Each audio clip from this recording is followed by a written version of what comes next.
반갑습니다.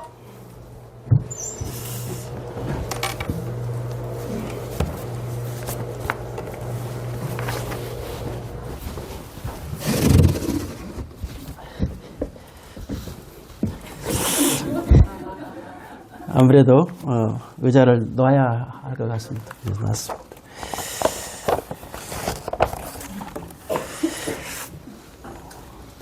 네. 오늘 남원에 상당히 오랜만에 이렇게 뵙죠. 와보니까 거기 있을 때는 다들 모르시는 분이겠지 이런 생각을 했고 어느 정도는 아시는 분이 계시겠지만 그랬는데 오늘 와서 인사하고 이렇게 뵙고 보니까 거의 한 절반 이상은 좀 그래도 아시는 분들인 것 같아요. 그래서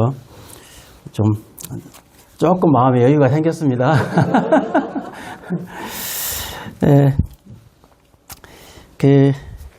완도는 아주 작은 도시여서 뭐 남원도 뭐 큰데 비하면 작지만 또 남원에 비하면 완도는 또 더 작은 곳이어서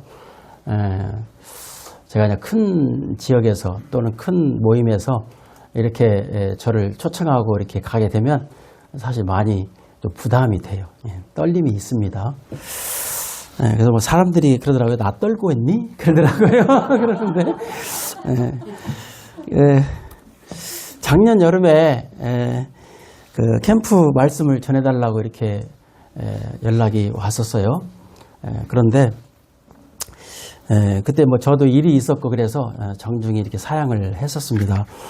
근데 이번에 또 이렇게 불러주셨는데 이번마저 또 사양을 하면 예의가 아닌 것 같아서 기도 좀 하다가 그래 가자 하고 이제 결정을 내리고 이렇게 전화를 드렸었는데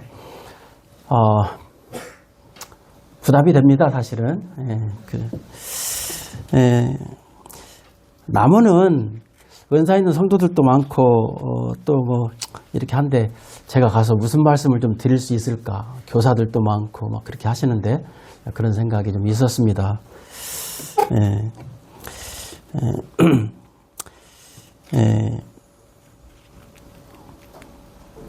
저희 완도는 성도가 한 20분 정도 이렇게 돼요.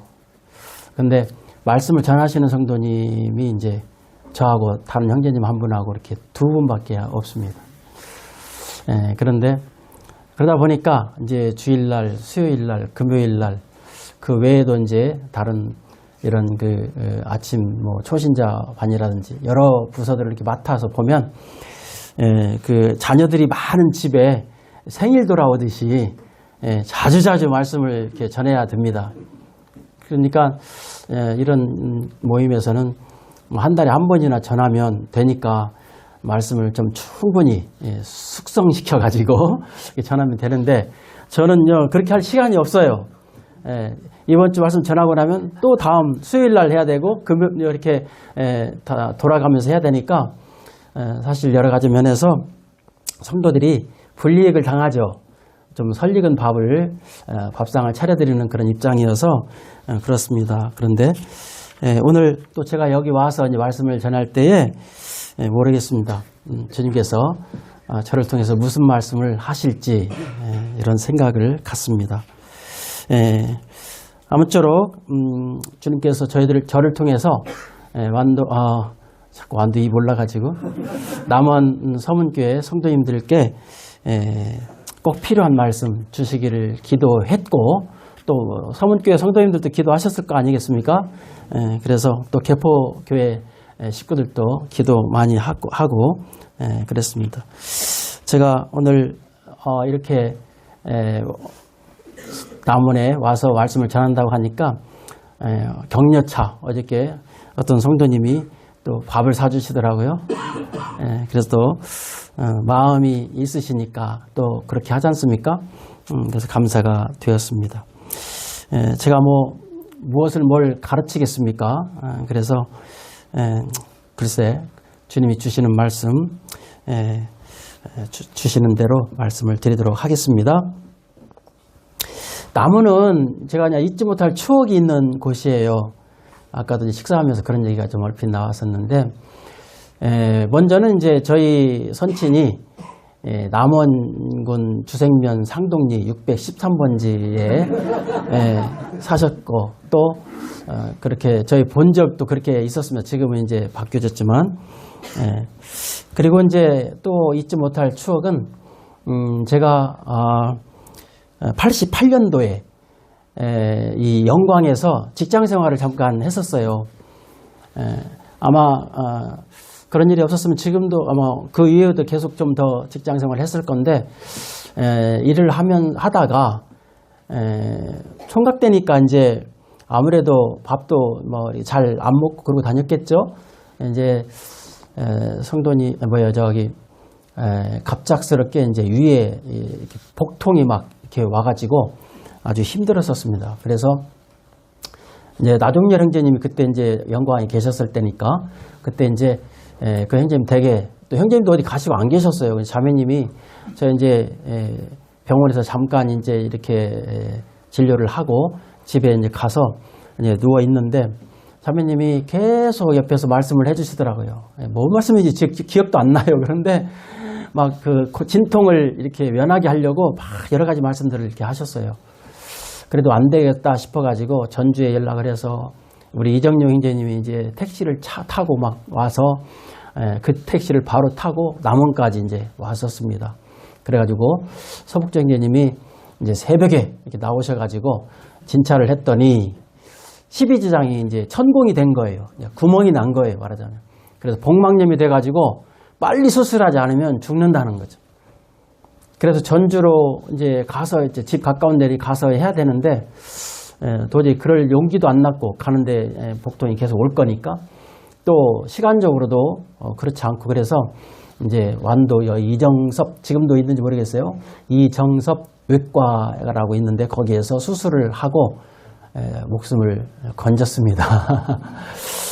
그래서 그때 이제 침상에 제가 있으면서 많은 생각을 했습니다.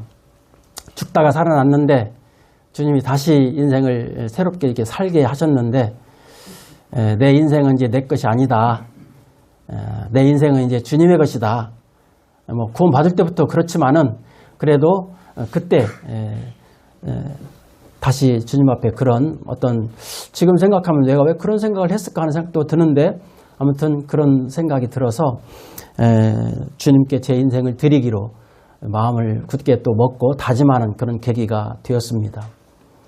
그래서 오늘 제가 이렇게 서 있습니다. 안 그랬으면 주님 나라가 있을 건데,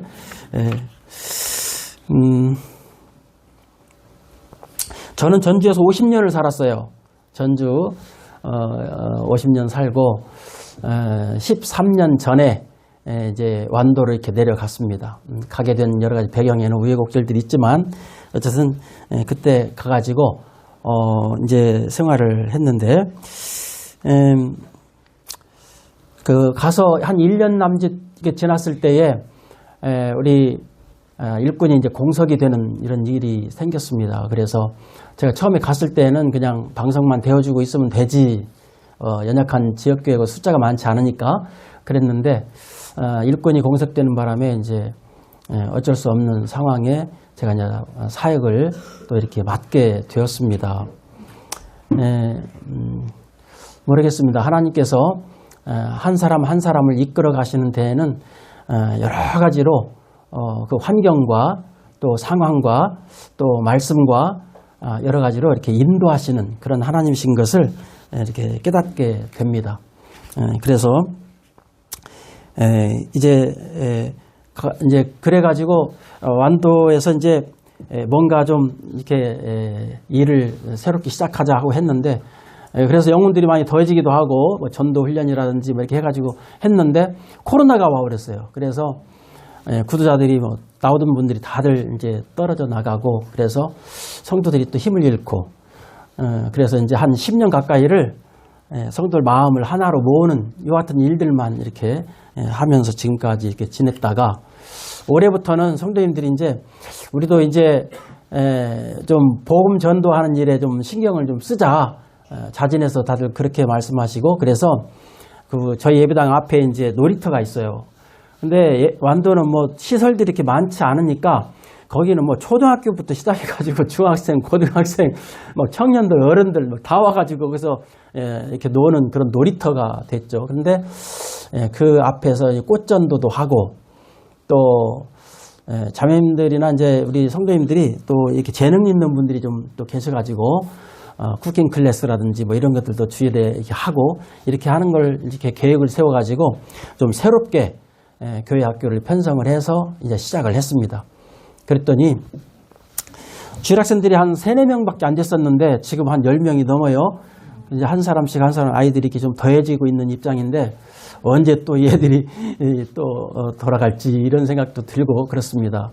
어쨌든 주님께서 하시는 일에 주님이 영혼들을 더하셨으니 계속해서 이들을 인도하시고 아까 여기 청년 학생들 이렇게 특송하는 걸 보니까 참 부러워요. 그래서 이 아이들이 빨리 크면 또 이 학생들 같이 되겠지 이런 마음으로 기도가 됩니다.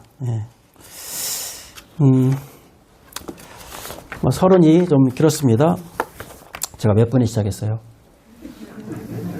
지금 27분인데요. 오늘 본문 말씀을 먼저 한번 읽겠습니다. 역대하, 여기 주제 말씀 아시죠? 역대하 7장 14절. 이번 기간 동안에 이 말씀을 주구장창 말씀을 전해 드릴 겁니다. 이 말씀 아마 끝나고 나면 암송할 수 있지 않을까 하는 생각을 가져봅니다.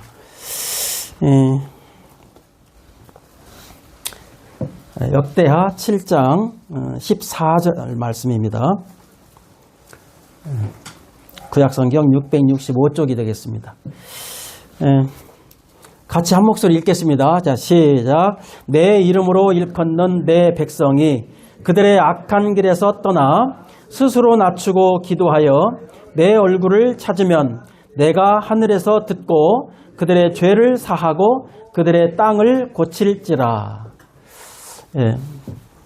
그 앞에 보면 이제 하나님께서 이런 말씀을 하셔요. 혹 내가 하늘을 닫고 비를 내리지 아니하거나 혹 메뚜기들에게 토산을 먹게 하거나 혹 전염병이 내 백성 가운데 유행하게 하거나 할 때에 이런 말씀을 하셨어요. 그래서 이 말씀을 이제 중심으로 해서 첫째 날은 악한 길에서 떠남, 회개에 대한 말씀을 좀 드리고요.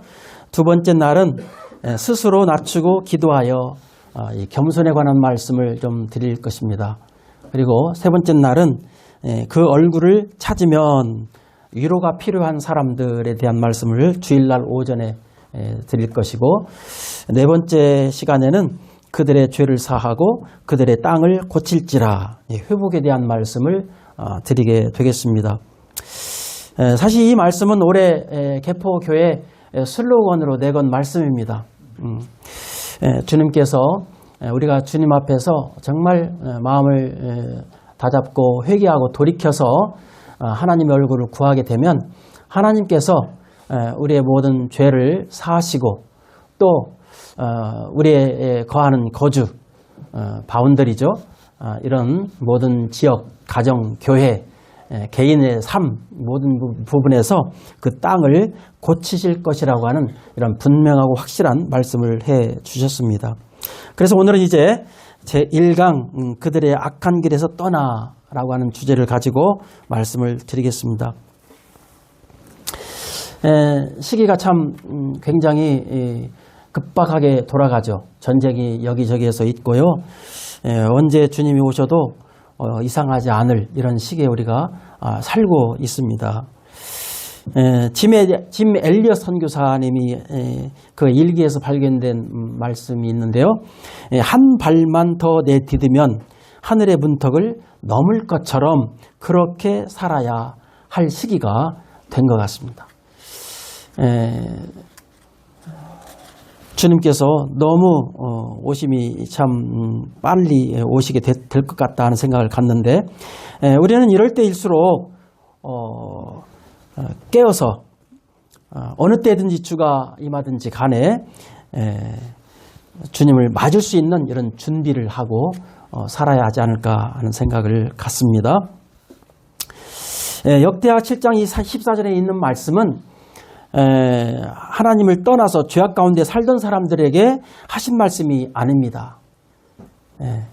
이 말씀은 이제 솔로몬이 그 성전을 완공하고 이제 하나님 앞에 봉헌식을 한 다음에 이제 하나님께 영광을 돌려드렸는데 그날 밤에 하나님이 솔로몬에게 나타나셔서 지금 이 말씀을 하신 거예요. 그러니까 아주 최고로 번성할 때, 잘 나갈 때, 안정되어 있을 때, 그럴 때에 이 말씀을 하나님이 하신 것입니다. 그러면 이 말씀을 누구에게 했을까? 누구에게 했겠습니까? 타락한 이 세상 사람들에게 했을까요? 그렇지 않죠. 말씀에서 보시는 것처럼 내 이름으로 일컫는 내 백성이 이렇게 말씀을 하셨어요. 그렇죠. 그래서 이 말씀은 다른 사람, 저 세상에 죄를 짓고 타락하고 범죄한 이런 사람들에게 하신 말씀이 아니라 바로 하나님을 섬기고 잘 믿고 있는 이런 사람들에게 하나님이 하셨다고 하는 거예요. 그때 당시에는 이스라엘 백성이겠지만 오늘날 우리에게는 우리들이 되겠죠. 교회가 되겠고 우리 성도들이 되겠죠. 그래서 이사야서 5장 2절 말씀을 보시면은 찾지는 않겠습니다. 시간이 많이 갈 거니까. 땅을 파서 돌을 제하고 극상품 포도나무를 심었도다. 그 가운데 망대를 세우고 술틀을 파고 이렇게 해서 극상품 포도나무를 그 열매를 좋은 포도 열매를 맺기를 바랬는데 들포도를 맺었다 하는 말씀을 하십니다. 하나님께서 이스라엘 백성들을 이 애굽에서 캐다가 이 가나안 땅에 심으실 때에는 아주 극상품 포도나무로 여기고 그렇게 심으셨다는 것입니다. 그래서 그를 잘 가꾸고 이렇게 했는데 좋은 포도를 맺기를 바랬는데 들포도를 맺었다는 거예요. 하나님의 기대에 못 미쳤다는 것이죠. 하나님 마음이 그런 상황에 얼마나 마음이 슬펐을까 하는 이런 생각을 가져보죠. 이스라엘은 하나님이 그런 면에서 볼 때 명품, 우리 명품 좋아하시죠? 명품 포도나무인 거죠. 그런데 열매가 안 맺히는 입만 무성한 주님이 어느 날 그 길가에 가시다가 입만 무성한 이 무화과 나무를 보시고 열매가 있는가 봤는데 없으니까 그 나무를 저주하셔서 그 뒤로 이제 말라 죽고 열매를 못 맺게 되는 이러한 것을 우리가 말씀을 시작 성경에서 보는데 어쨌든 이스라엘 백성들이 하나님 앞에서 그렇게 열매를 못 맺는 참 이런 안타까운 모습을 하나님이 이제 지적하신 앞으로 그런 일이 있을 것이라고 하는 이러한 강력한 영혼들을 깨우는 기상 나팔과 같은 말씀을 지금 이렇게 하신 것이죠. 베드로전서 2장 9절에 보면 우리 잘 아시는 말씀이에요. 우리를 불러내어 그의 기이한 빛에 들어가게 하신 이의 아름다움을 선전하게 하려 하심이라. 하나님께서 우리를 세상 가운데 이렇게 참 녹아 살던 우리들을 이렇게 불러내으셔서 교회라고 하는 것을 형성하시고 그 가운데 우리를 두셔서 이제는 그의 기이한 빛에 들어가게 하시고 그 아름다운 덕을 선전하는 자들로 우리를 이렇게 삼으셨다고 하는 것이죠. 우리가 이스라엘 백성들과 같이 하나님의 품을 떠나고 타락해서 열매를 맺지 못하면 우리도 이와 같이 하나님께서 우리에게 기대를 가지고 계시는데 그 기대에 우리가 부응하지 못한다면 우리도 주님 앞에서 참 책망받지 않을까 이런 생각을 가지고 이번에 이 말씀을 좀 드리게 되겠습니다.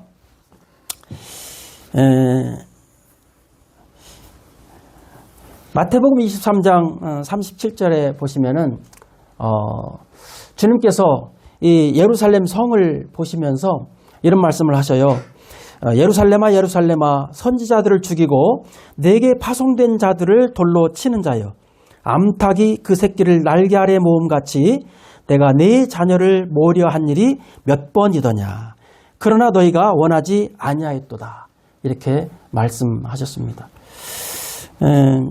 주님이 예루살렘 성을 보시면서 정말 그들을 품에 안으려고, 끌어안으려고 얼마나 많이 하셨는데 그렇게 원하지 아니하였다고 하는 이러한 참 서글픈 말씀을 하시죠. 그런가 하면 누가복음에서는 예루살렘 성에 가까이 오셨을 때 그 성을 보시면서 눈물을 흘리시고, 그래서 너도 오늘 평화에 관한 일을 알았더라면 좋을 뻔 하였거니와 지금 내 눈에 숨겨졌도다. 이런 말씀을 하시면서 조만간 이 예루살렘 성이 완전히 파괴되고 돌 하나도 돌 위에 남기지 않고 다 무너뜨려지면서 이 이스라엘이 완전히 참 멸망할 이런 것들을 주님은 아셨기 때문에 슬픔을 참을 수 없어서 이런 서글픈 눈물을 흘리신 모습을 보게 됩니다. 오늘 역대하의 이 말씀도 그렇습니다. 하나님께서 이스라엘 백성들이 지금은 솔로몬 시대에 이렇게 번성하고 참 부강하고 잘 나가고 있는 그러한 상황에 있지만, 그러나 얼마 아니면 이스라엘이 또 그렇게 타락하고 부패될 것을 아셨기 때문에 이 말씀을 지금 하신 것입니다. 남은 성도님들께 이 말씀이 어쩌면 해당 사항이 없을 수도 있어요. 잘 섬기고 계시고 주님 참 사랑하시고 계시고 그러실 것이라고 믿습니다. 그러나 교회가 항상 지금까지 이렇게 보면 잘 나갈 때가 있는가 하면 또 그렇지 못할 때도 있는 것을 우리가 보게 됩니다. 그러므로 우리가 이러한 말씀 통해서 경고로 우리가 마음에 받고 또 이렇게 하시면은 좋지 않을까, 이런 생각이 들어서 참 요람되게 이런 말씀을 좀 드립니다. 여러분, 이 내 이름으로 일컫는 내 백성, 그들이 악한 길에서 떠나 라는 말씀은 단순히 잘못했으니까 내가 너에게 벌을 주겠다, 이런 말씀이 아닙니다. 이것은 살고 싶다면 방향을 틀어라, 이런 하나님의 간절한 부르심입니다. 영적 각성은 하나님 없이는 내가 한시도 살 수 없다고 하는 그런 연약함이 내게 있다고 하는 것을 깨닫고 하나님 앞에서 우리 마음을 다잡는 데서부터 이제 영적 각성이 시작이 됩니다. 그 통로가 바로 이 악한 길에서 떠나는 것입니다. 진정한 회개는 잘못했습니다, 용서해 주십시오, 이렇게 하는 것이 아니라 악한 길에서 떠나는 것, 돌이키는 것, 돌아서는 것이 진정한 회개다 하는 것을 말씀하십니다. 우리 분위기 쇄신을 위해서 한번 같이 따라 해보시겠습니까? 회개는 선택이 아니라 생존이다. 느닷없이 이런 말씀을 드렸습니다만은 조금 지나가면 이해가 됩니다, 이 말씀이. 회개는 선택이 아니라 생존입니다. 성경에 보면 이렇게 통회하고 회개한 그런 사람들이 몇몇 나옵니다. 혹시 그런 인물 중에 또 기억나시는 분, 떠올리시는 분 계십니까? 성경 인물 중에 통회하고 회개한 사람. 기억 안 나시면 시간 관계상 제가 말씀드리겠습니다. 첫 번째 인물로 다윗이 있습니다. 이 다윗이 영적 각성을 이룬 대표적인 인물이죠. 그러나 그가 왕으로서 모든 것을 가졌을 때에 영적으로 가장 어두운 밤을 보내는 일이 있었습니다. 그것은 바로 그가 다 군사들은 전쟁터에 나갔는데 그가 이제 홀로 참 자기 집에서 이렇게 여유를 부리고 있다가 이제 밧세바를 범하게 되죠.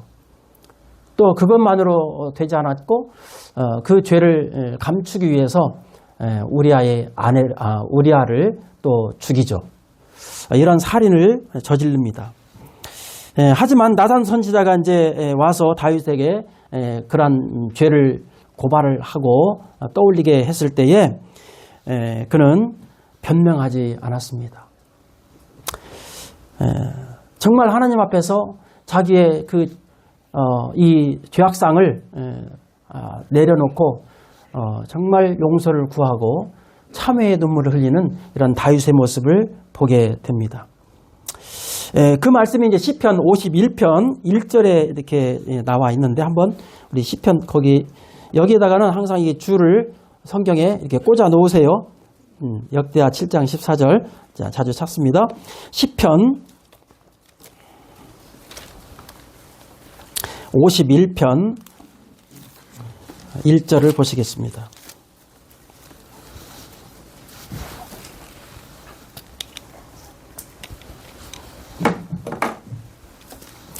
함께 읽겠습니다. 자, 시작.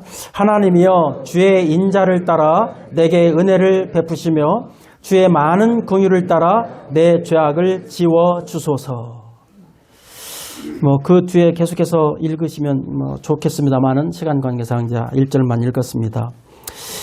다윗이 고백하기를 하나님이여 주의 인자를 따라 내게 은혜를 베푸시며 주의 많은 긍휼을 따라 내 죄악을 지워 주소서.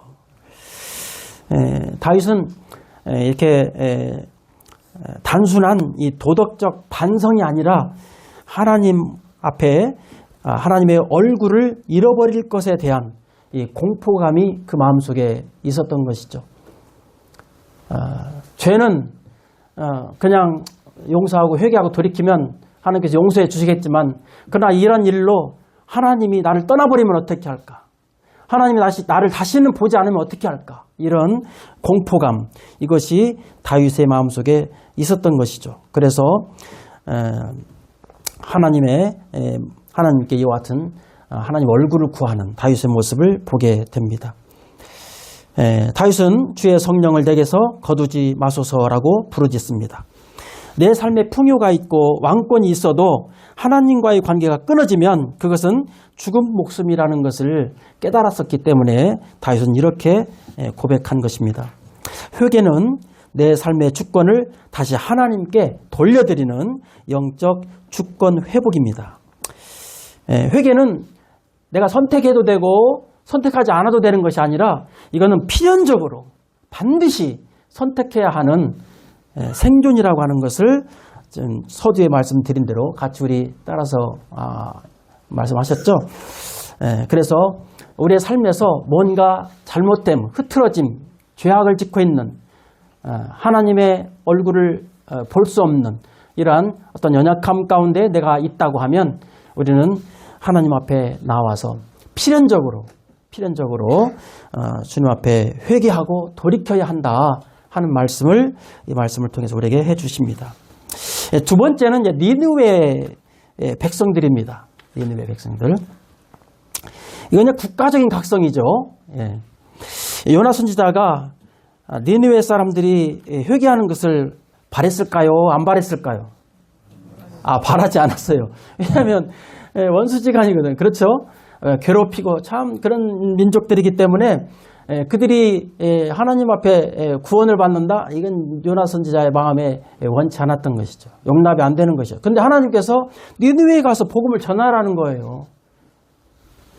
그러니까 도망갔잖아요. 다시스로 도망갔잖아요. 붙들려 왔죠. 그래서 어쩔 수 없이 이제 니느웨에 가서 복음을, 요즘 말로 하면 복음이죠. 이제 니느웨 성에 가서 하나님의 말씀을 외칩니다.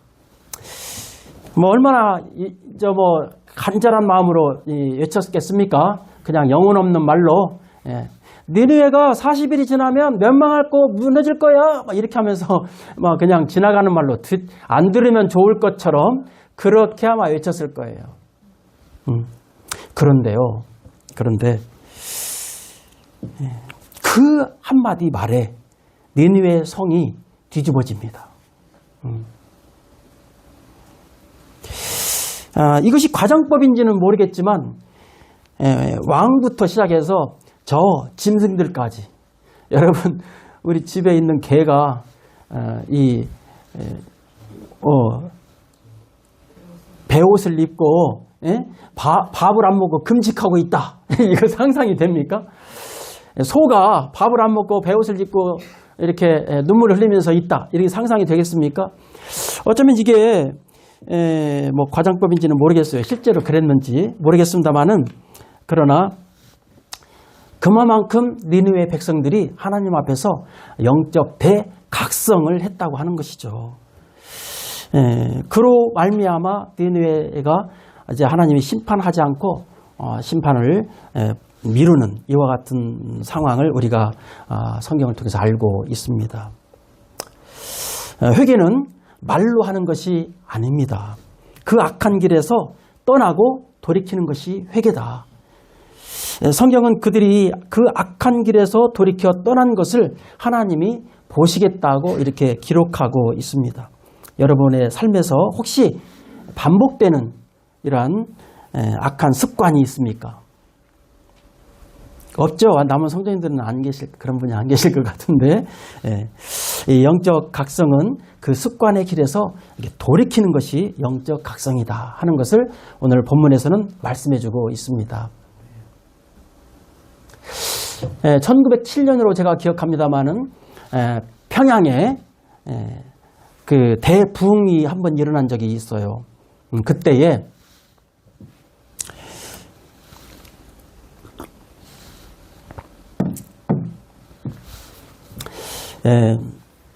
그 장대현 교회라고 하는 이 교회의 장로인 길선주 장로라고, 우리 자매님 이름하고 비슷하네요. 길선주 장로라고 이런 분이 계신데, 이분이 한번 집회에 나왔을 때 이제 자기 죄를 자백합니다. 성도 여러분, 저는 하나님 앞에 죄를 지었습니다. 제가 친구의 돈을 훔쳤습니다. 사실 이런 말을 쉽게 할 수 없는 거잖아요. 그런데 이분이 그렇게 자백을 합니다. 그러니까 다른 성도들이 너도 나도 함께 자기 죄를 고하고 자백을 하고 이렇게 막 이런 일이 일어나는 거죠. 그러다 보니까 이 교회뿐만 아니라 다른 지역교회까지 계속해서 이 파장이 퍼져나가게 됐죠. 그래서 평양 이 도시가 온통 그냥 부흥이 일어나고 변화가 일어나는 이런 놀라운 역사가 있었다고 하는 것을 우리 역사 기록에서 볼 수가 있습니다.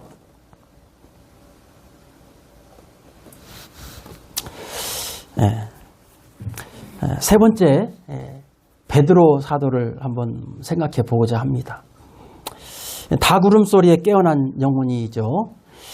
예수님을 3번 부인했던 베드로, 닭이 울 때 그는 순간적으로 주님의 얼굴을 자기도 모르게 돌아보았습니다. 그때 주님이 베드로를 쳐다보신 거죠. 눈이 부딪혔습니다. 그때 베드로가 얼마나 부끄러웠겠습니까? 자기 자신이 얼마나 저주스러웠겠습니까? 아니, 내가 주님을 부인하다니, 내가 주님을 3번이나 부인하다니, 그것도 저주하면서 부인하다니 하면서 이 베드로는 주님께서 네가 닭 울기 전에 3번 나를 부인하리라 하는 이 말씀이 생각이 나가지고 밖으로 튀어나가서 통곡하면서 눈물을 쏟습니다.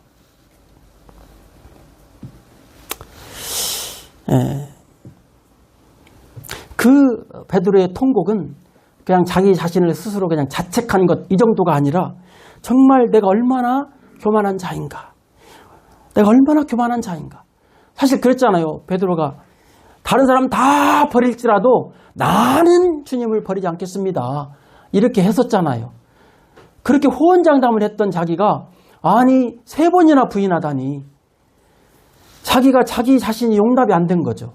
그래서 그는 나가서 통곡을 하면서 울죠.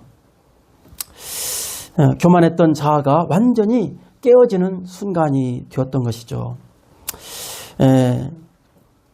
주님은 베드로를 통해서 우리에게 이런 교훈을 주십니다. 주님, 나는 아무것도 아닙니다. 나는 형편없는 자입니다. 이러한 정직한 영혼의 고백이, 우리의 고백이 되기를 간절히 바랍니다. 영적 각성은 바로 이 지점, 나의 무능함을 인정하고 하나님의 긍휼만을 붙잡는 그 지점에서 영적 각성은 시작된다고 하는 것입니다. 오늘 이제 회개라고 제가 이제 표현을 했습니다. 그 악한 길에서 떠나 그랬죠. 이 회개라고 하는 단어는 메타노이아라고, 헬라어의 메타노이아인데 그것은 마음을 바꾸는 것을 말하고, 히브리어 슈브라고 하는 단어는 가던 길을 돌이키는 것, 이것을 가리켜서 말하는 그러한 단어가 되겠습니다. 그러니까 그들의 악한 길에서 떠나, 이 말은 단순히 그냥 행동의 어떤 조금의 변화 이런 정도를 말하는 것이 아니라 삶의 방식, 삶의 패턴, 습관, 그리고 그 방향을 바꾸는 것을 의미하는 것입니다. 그래서 회개는 이건 감정적인 어떤 그런 변화 이것보다도 삶의 방향 전환, 죄를 인정하는 것에서 끝나는 것이 아니라 실제로 삶이 바뀌는 것, 180도 바뀌는 이런 것을 의미하는 단어라고 믿습니다. 여러분 혹시 우리 삶 가운데서 반복적으로 걷고 있는 악한 길, 그런 분 계십니까? 반복적으로 행하고 있는 죄.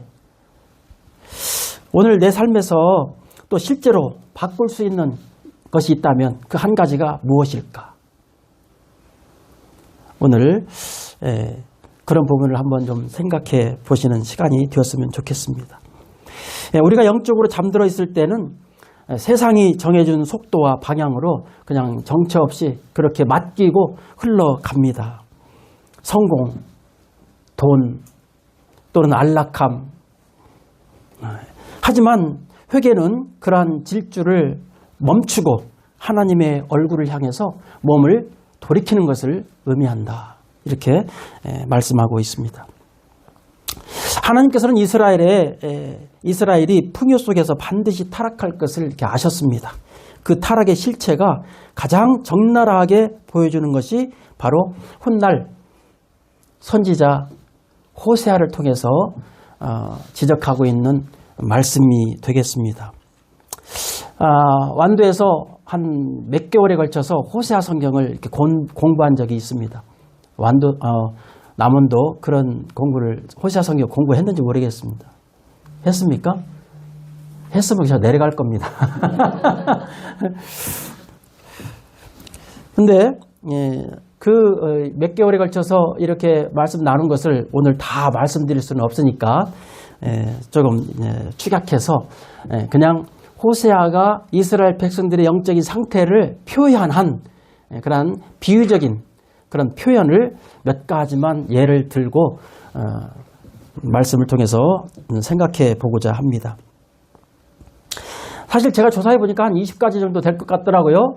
근데 제가 이 자료에다가만 16가지를 이렇게 해왔는데 뭐 상황이니만큼 한 6, 7가지만 하고자 합니다.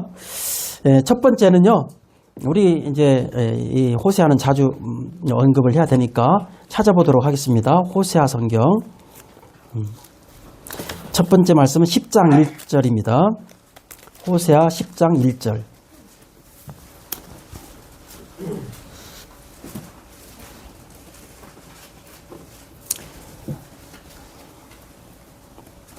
(1265쪽이) 되겠습니다. 호세아 10장 1절 함께 읽겠습니다. 자, 시작. 이스라엘은 열매 맺는 무성한 포도나무라.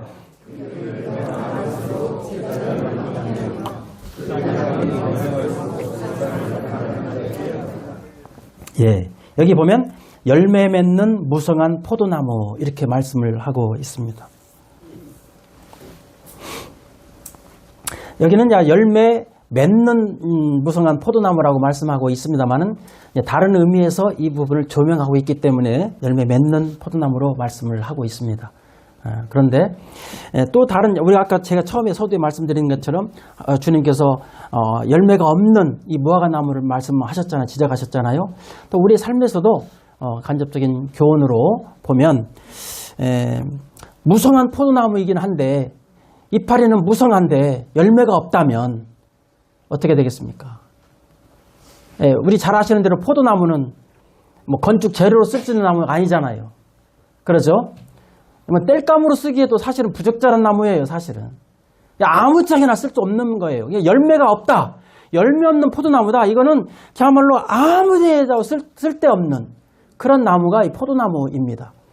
단지 포도나무에서 바라는 것은 열매밖에 없어요. 열매밖에. 근데 열매마저도 안 맺힌다? 그건 진짜 안타까운 것이죠.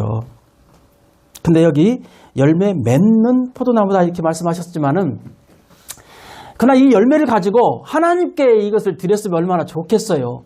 근데 사실은 그 열매를 이방 신에게 드리고 우상을 섬기고 이런 일에 이런 것을 썼다고 하는 이런 말씀으로 이 부분은 해석이 되지만 오늘 저는 열매 없는 무성한 포도나무로 말씀을 드립니다. 가지와 잎은 무성하여서 겉보기에는 화려하지만 정작 하나님이 원하시는 열매를 없는 포도나무. 우리의 삶은 어떻습니까? 우리의 삶은 열매를 많이 맺히고 계시죠? 여기서 열매라고 하면은 어떤 열매가 있겠습니까? 성령의 열매. 우선 바로 딱 생각나는 게 성령의 열매 9가지가 생각이 나죠. 우리의 삶에서 그런 열매들을 많이 맺힐 수 있으면 얼마나 좋겠나 이런 생각 같습니다. 뭐 제가 물어보지 않아도 또 안 봐도 뭐 비디오라고 좀 그러더만요. 남원 성도님들은 정말 열매를 많이 맺히고 계시다라고 생각을 합니다. 그렇게 믿습니다. 근데 이 말씀은 영적으로는 그냥 종교생활 열심히 하고 열심히 출석하고 신앙생활을 열심히 하는 것 같고 헌신하고 봉사하고 수고하고 이런 일들을 많이 하지만 실제로 그런 걸 하지만 그러나 그 내면을 뜯어보면 열매가 없는 이런 사람일 수 있다고 하는 거예요. 그래서 우리가 사람들을 판단할 때는 우리는 어떻게 판단하죠? 겉에 실제로 그 사람의 하는 행동이나 어떤 말이나 이런 것만 보고 우리는 그를 판단하잖아요. 근데 하나님은 중심을 보시잖아요. 그래서 우리가 정말 내적으로 그런 열매를 맺는가, 인격적으로 그렇게 성숙해져 가고 있는가, 그리고 또 나름 이제 열매가 꼭 성령의 열매만 있는 건 아니고 우리가 전도를 해서 사람이 구원을 받으면 그 전도의 열매도 있잖아요. 그 외에도 보면 많은 열매들이 있는데 이러한 열매를 우리가 삶 가운데서 맺는 것, 이것이 중요한데 때때로 이 열매 없는 무성한 포도나무처럼 우리의 삶이 영적으로 이 허례허식으로 지나가는 이런 우리들이 아닌가 이런 생각을 한번 나름 개인적으로 생각을 해 봅니다. 두 번째는 이제 2장 8절에 나와 있습니다. 2장 8절.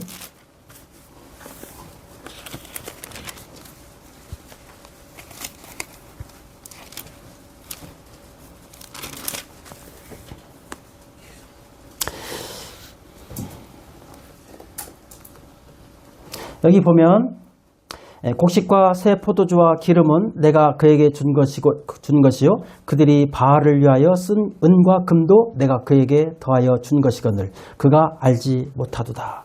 여기는 직접적인 표현을 하지 않고 있습니다만은 남편을 알지 못하는 자라고 이렇게 명명을 제가 해보았습니다. 곡식이라든지 포도주라든지 기름이라든지 또는 은이라든지 금이라든지 이게 무엇입니까? 우리가 살아가면서 필요한 것들이잖아요. 이러한 모든 것들을 누가 주셨다? 하나님이 주셨다는 거죠. 그런데도 불구하고 이것을 하나님의 영광을 위해서 사용하고 하나님의 덕을 위해서 사용하고 복음을 위해서 사용하고 교회를 위해서 사용하고 이렇게 하나님을 기쁘시게 하는 같은 일들에 이러한 것들이 사용이 되어져야 되는데 이스라엘 백성들은 어떻게 사용했다? 이것을 바알에게 바쳤다는 거예요. 주신 것은 하나님이신데 그것을 바치는 것은 바알에게 바쳤다는 것입니다.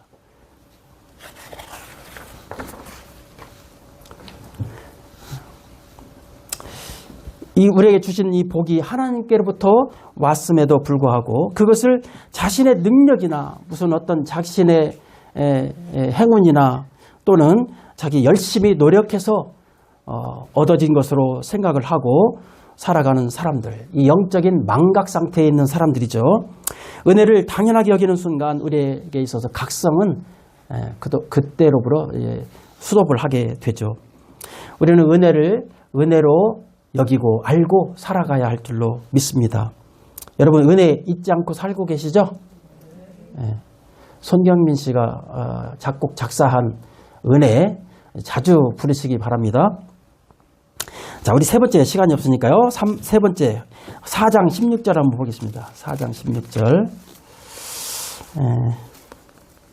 여기 보면 완강한 암소가 나옵니다. 완강한 암소. 완강한 암소 어떻습니까? 우리 완강한 암소를 생각하면 어떤 생각이 떠오르십니까? 자기 마음대로 막 날뛰는 그런 소가 되죠. 이스라엘은 완강한 암소처럼 완강하니. 느헤미야 9장 29절에 보면 고집하는 어깨를 내어민다 이런 말씀이 나옵니다. 하나님 앞에서 자기의 고집을 피우고 하나님 말씀대로 순종하지 않고 자기 생각, 자기 주관, 자기 계획대로 살아가는 그런 아주 고집스러운 사람을 말하는 것이죠. 영적 각성이 사라지면 하나님의 말씀이 권위로 다가오지 않고 그냥 잔소리로 들리는, 혹시 하나님의 말씀이 잔소리로 들리십니까? 그러면 진짜 회개해야 합니다. 고집불통이 된 자, 이것이 회개의 첫 번째 걸림돌이 되는 것이죠. 제가 어린 시절에 저희 집에 이제 전주시 완산구 중화삼동 206번지 이 뒷골이라고 하는 지역에 살았어요. 그때는 지금은 뭐 번화가가 돼가지고 완전히 도시 중앙이 됐지만 그때 당시는 시골이었습니다. 그런데 거기서 이제 저 어릴 때 이제 초등학생 때죠. 그때는 국민학교. 집에 이제 소를 키웠어요. 그렇게 해서 학비도 되고 그때는 다 그랬잖아 집집마다. 그래서 이제 소를 키웠는데 소가 송아지를 낳습니다. 가지고 제가 학교에서 돌아오면 송아지를 데리고 나가가지고 들판에 가서 풀을 뜯기고 망태에다가 깔을 다 꼴이죠. 꼴을 한 망태 베어가지고 메고 이제 집으로 돌아오는 게 제 과제 일과예요. 일과. 그랬는데 이 송아지가 어릴 때는 제 말을 잘 들었거든요.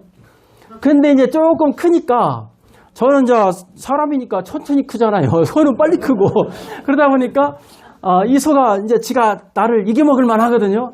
집으로 돌아가는데 막 가는 거예요. 그러니까 제가 그거 꽉 잡고 있으면 어떻게 해요? 넘어져가지고 길을 끌려가면 다치잖아요. 놔버렸어요.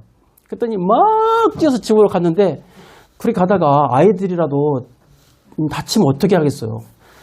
걱정이 돼가지고 집에 와서 봤더니 그래도 집에 와가지고서 있더라고요. 씩씩거리면서. 그랬는데 이제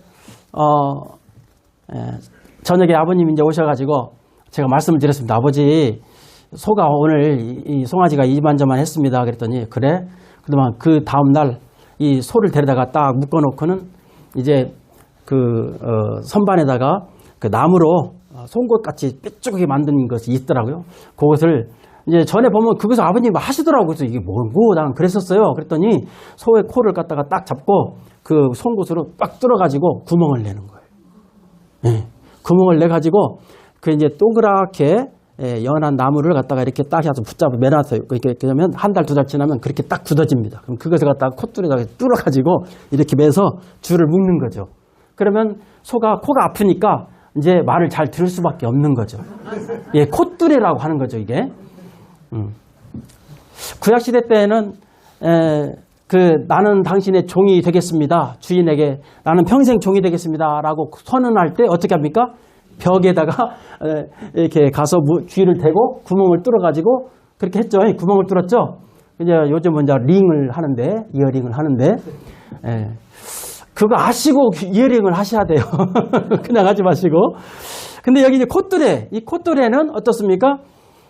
그 사람을 제어하는, 그 소를 제어하는 그런 제어 도구잖아요.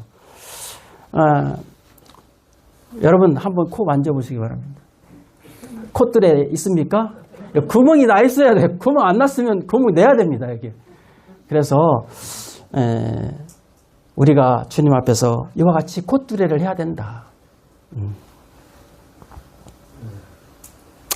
7장 4절을 보겠습니다.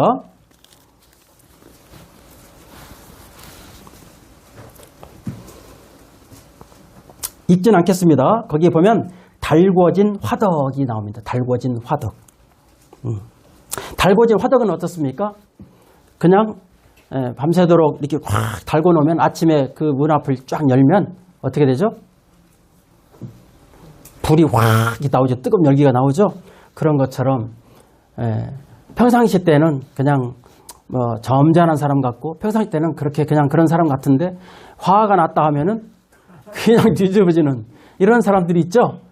이런 사람들을 빗대어서 이렇게 달궈진 화덕이다 이렇게 말씀하신 것 같습니다. 물론 다른 의미들도 있죠. 속으로는 겉으로는 평온해 보이지만 속으로는 탐욕이 가득 차 있다든지 정욕이 불일듯 일어난다든지 분노가 폭발한다든지 이런 사람 이런 것들을 빗대어서 이 말씀을 하신 것이라고 봅니다. 다른 사람이 그런 게 아니라 이스라엘 백성들이 지금 그런 상태라는 거예요.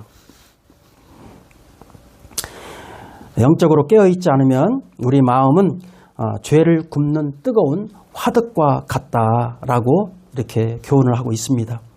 또 7장 8절을 보시면은 그 밑에 뒤집지 않은 전병이로다 그랬습니다. 뒤집지 않은 전병. 전병이 뭐죠? 한국산 피자, 그죠? 부침개라고도 표현하더라고요. 또 뭐라 그러더라? 그 전병이 이제 그런 것인데, 우리는 호떡을 생각하면 딱 좋아요. 호떡.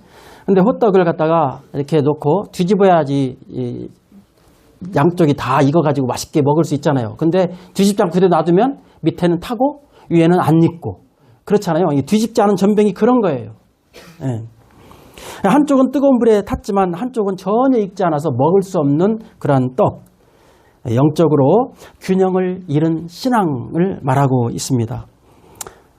교회에서는 뜨거운 성도 같이 보이지만 세상에서는 세상 사람들하고 별반 다름이 없는 이런 상태를 말하기도 하고요. 또는 열심히 섬기면서 열정은 있고 막 한데 말씀에는 깊이가 별로 없는 이런 불균형. 어쨌든 이 말씀을 통해서는 우리가 여러 가지 면에서 이 불균형적인 사람, 그런 신앙인을 말할 때 이 말씀을 사용할 수 있다 이렇게 보아집니다. 이것은 우리 개인도 마찬가지지만 가정에서도 그렇고요. 또 우리 자녀들 양육하는 데서도 그렇습니다. 부부가 서로 같은 양육 방식으로 해야 되는데 믿음이 서로 다르다 보니까 이렇게 가르치려고 하고 이렇게 가르치려고 하고 이런 경우들을 우리가 종종 보잖아요. 그래서 우리는 이런 불균형들을 볼 때 자녀들이 또 방황할 수 있는 이런 것도 있죠. 가정에서도 그렇고 교회에서도 그렇습니다. 교회에서도. 그래서 우리는 영적인 이 균형 잡힌 그러한 신앙생활, 균형 잡힌 교회, 균형 잡힌 가정 이게 되어야 할 줄로 압니다. 저희 교회 중학교 2학년 아이가 하나 있어요.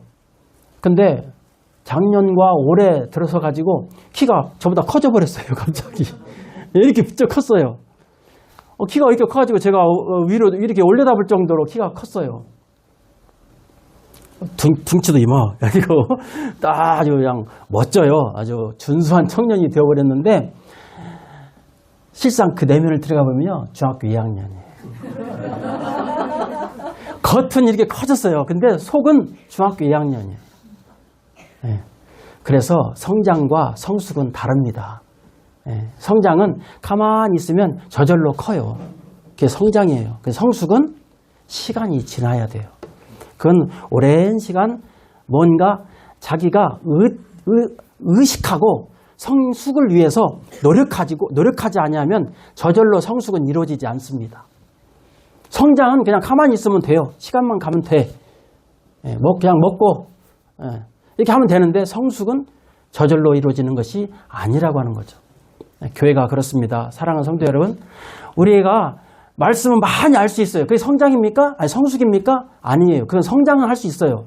말씀 많이 알고 열심히 봉사하고 헌신하고 사람들이 보면 겉으로 보면 아주 잘 섬기는 아주 믿음 좋은 분 같지만 그러나 실상은 성숙되지 아니한 분들이 있다고 하는 거죠.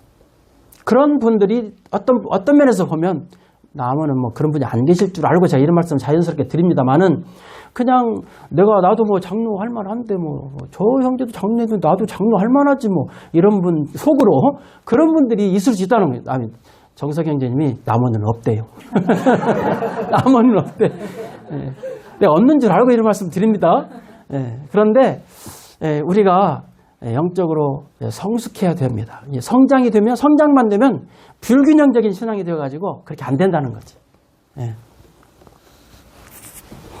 이제 여섯 번째 보겠습니다. 7장 11절.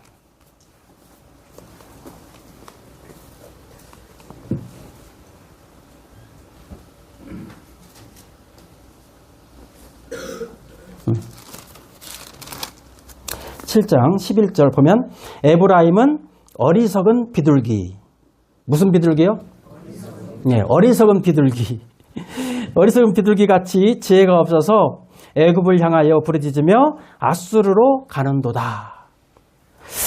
어렵죠. 이 말씀들이 참 다 어려운 말씀들이에요. 제가 지금 설명을 드리잖아요. 그러니까 이스라엘 백성들이 뭐 북이스라엘도 그렇고 남유다도 그렇고 굉장히 그 이웃 나라가 쳐들어온 아수르가 쳐들어왔다. 그러면 애굽에 가가지고 용병을 청원하고 그래서 이렇게 도움을 요청합니다. 또 이제 다른 나라에 쳐들어왔다. 그럼 아수르에 가가지고서 우리를 좀 도와달라 이렇게 요청을 합니다. 하나님께 엎드리고 하나님 앞에 나아가면 이건 다 해결이 되는 거예요. 그런데 하나님 앞에 나아가지 않고 이 주변에 자기를 도와줄 만한 사람들, 도와줄 만한 나라들, 이런 나라들에 자기들이 그 어려운 것을 요청을 하고 도움을 청한다는 거죠. 여러분은 어떻습니까? 어려운 일이 있을 때, 위기가 닥쳐왔을 때, 질병에 걸렸을 때 우리 어떻게 하십니까? 하나님께 나아가서 기도하십니까? 당장에 그렇잖아요.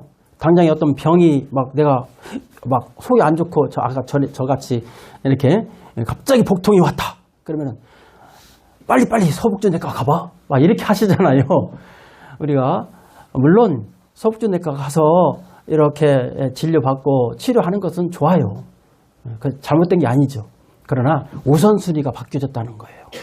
하나님 앞에 정말 우리가 나아가서 우리의 어려움을 토로하고 그분께 우리의 마음을 말씀드리면 하나님께서 이 모든 것들을 다 해결해 주실 것인데 그들이 하나님께 나아가지 않고 이 주변 사람들한테 도움을 요청하는 이러한 어리석은 비둘기와 같이 그런 이스라엘 백성들을 지금 지적하고 있는 모습인 것입니다. 이사야서 31장 1절에 보면 도움을 구하러 애굽으로 내려가지 말라고 말씀을 하셨습니다. 또 시편 121편 1절 잘 아시죠? 어떤 말씀이죠? 내가 산을 향하여 눈을 들리라. 나의 도움이 어디서 올꼬? 나의 도움이 천지를 지으신 여호와에게서로다. 처음에는 아수르가 이스라엘 백성들을 도와주는 것처럼 보였어요. 와서 이렇게 했는데 결과적으로는 어떻게 됩니까? 아수르의 속국이 됩니다. 그러다 보니까 어마어마한 조공을 바쳐야만 됐습니다. 그런가 하면 아수르에 있는 우상들이 이스라엘에 들어옵니다. 우상 숭배를 하게 됩니다. 더 이전보다도 어려운 지경까지 가게 되는 이러한 이스라엘 상태를 우리가 보게 됩니다. 그러므로 우리는 어려운 일이 닥쳐왔을 때 우리 서북정제님한테 먼저 가지 마시고 하나님께 먼저 나아가서 하나님께 구하시고 기도하시고 이렇게 하시면 좋겠습니다. 마지막 이제 7번 보겠습니다. 호세아서 13장 3절입니다.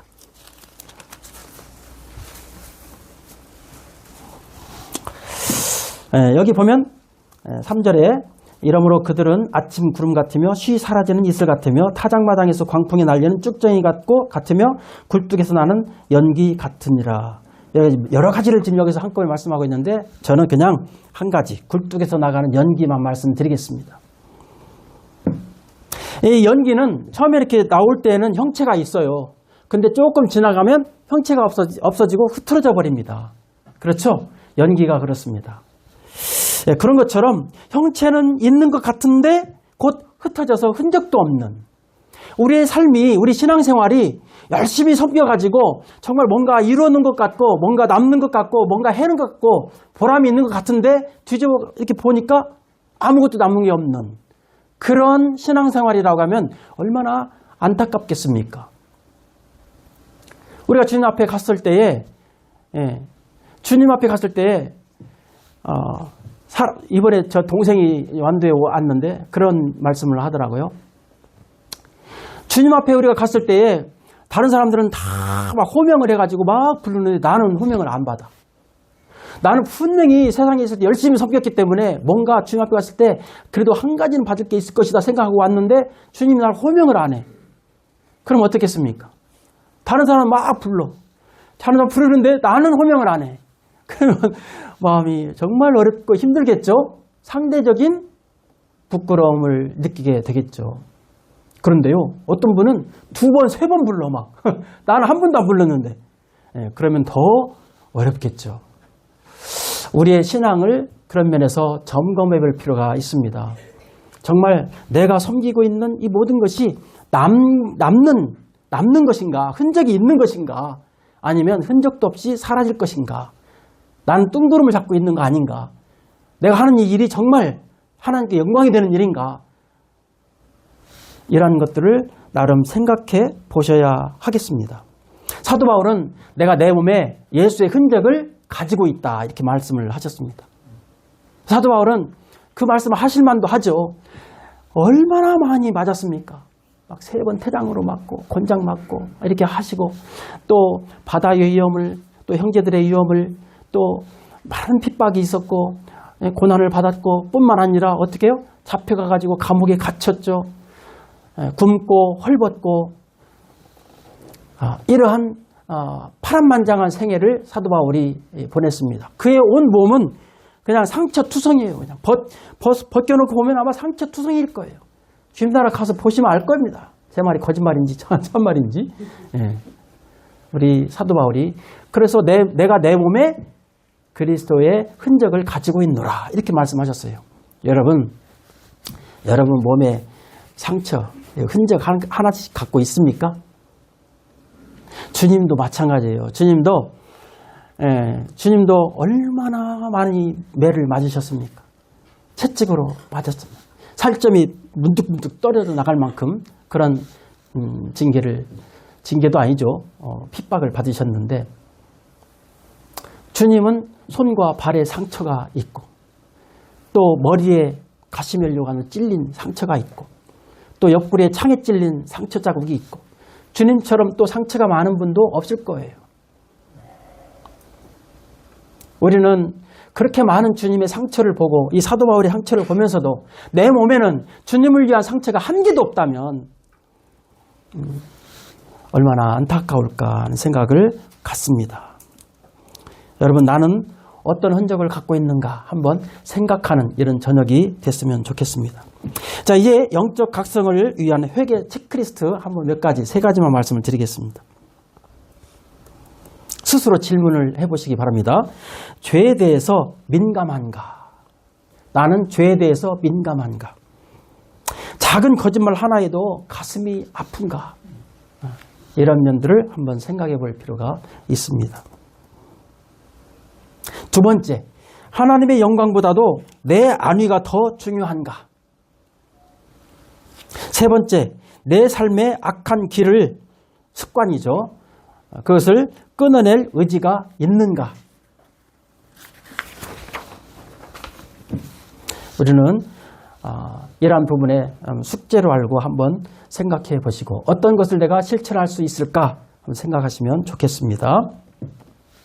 사랑하는 성도 여러분, 이제 역대하 7장 14절에 그들의 악한 길에서 떠나라 하신 하나님의 음성이 어떻게 들리십니까? 우리는 그동안 이 말씀을 너무나 가볍게 여겨왔을지도 모르겠습니다. 하지만 오늘 우리가 마주한 이 우리의 실상은 어떻습니까?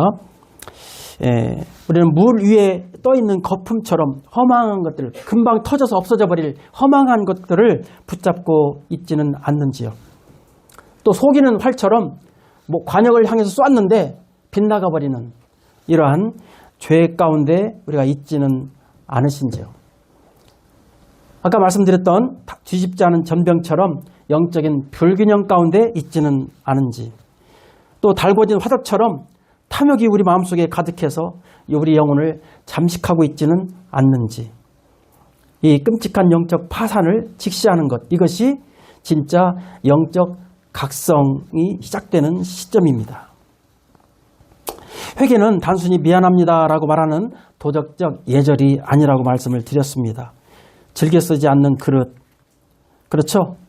어떤 것을 주님이 즐겨 쓰시죠?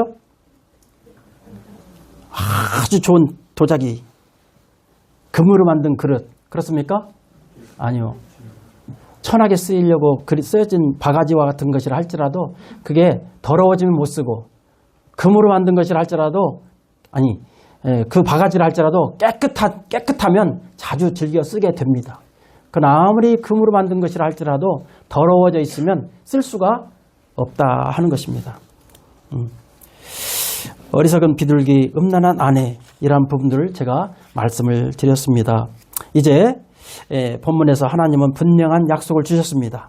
우리가 떠나면 내가 그들을 고치겠다. 그들의 땅을 고치겠다. 이렇게 약속을 하셨습니다. 우리가 할 것은 뭡니까? 고치는 것은 하나님 책임이고 우리는 악한 길에서 떠나는 것이 우리의 책임이 되겠습니다.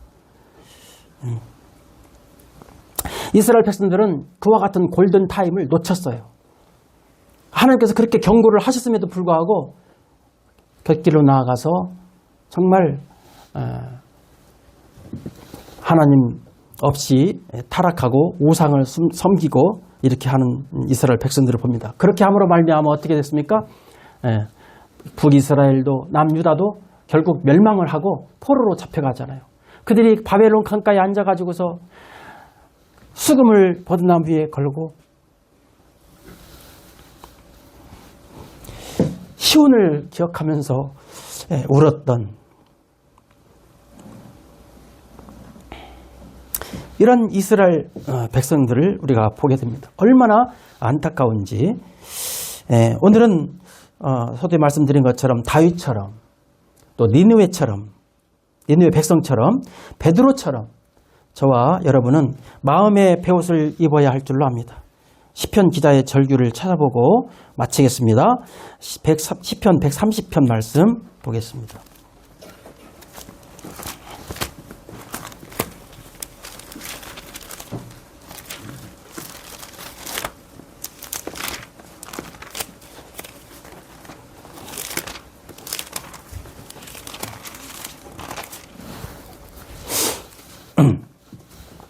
시편 130편 제가 전장을 읽겠습니다. 그러지 마시고 이쪽에 이 성도님들이 1절, 이쪽 2절 이렇게 해서 교독하도록 하겠습니다. 8절까지요. 자, 시작. 여호와여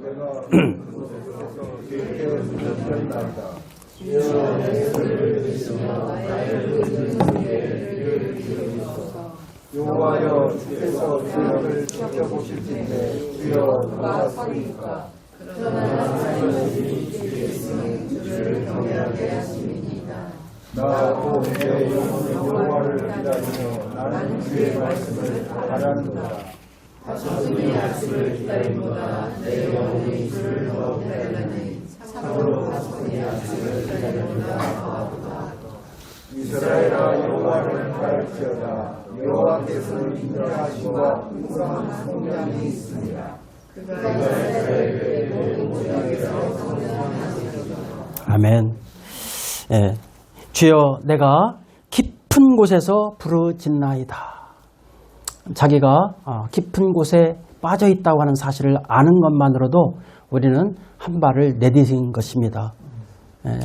대부분의 경우 자기 죄악을 알지 못하고 내가 뭘 잘못하고 있는지 깨닫지 못하고 그렇게 살아가기 때문에 돌이킬 마음도 없는 것이죠. 오늘 우리가 정직하게 회개의 자리로 나갈 때 비로소 하늘 문이 열리고 하나님의 치유가 시작될 것입니다. 주님의 은혜를 빕니다. 경청해 주셔서 감사합니다.